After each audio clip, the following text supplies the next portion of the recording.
angoo makiina gubee hin argatan, angoo masgid gubeen hin argatan, angoo beetekiristaanii gubneen hin argatan, angoo uummata bal'arraa argatan, angoo hawaasa bal'arraa argatan. Waan hawaasa bal'aa nama dhugeeffateeni wanni sun cuf namaa taate malee akkanuma tuurkee iyyaani waan hin ta'an waan hin fakkaan amantaaf amantaa gosaaf gosa walti naqanii nageette waan akkana hojjechuuf sirriiniti. Namu waaqeffataallee naadaa fi qaba.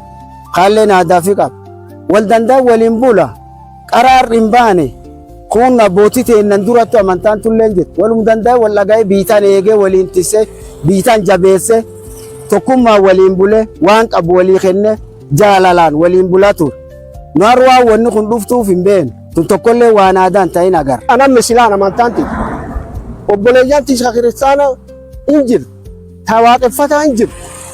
Ilmi namaa namuyyuu waan itti amana rabbiin karaa kamiin ibiddirri na gorsaatti amana namni immoo ibiddi dheetu ibiddar kufiitiin qaqqabachuu hin qabu. Tun tanaafuuf waan aadaa hin qabne amantaa daa'oo godhatanii namimmaan waan amantaatiif hin deemne amantaa walitti buusuun aadaa waan hin taaneef warroottan amantaa haalatti wanni akkasii itti dhuftelleen jaarsiin qabdi, sheekiin qabdi, qeessiin qabdi. Teetee nu biyyittii Itoophiyaa biyyi tokko wanni walitti nu buusan jirtu warri walitti dhale warri waliin dhalate warri gosaan waliin fille.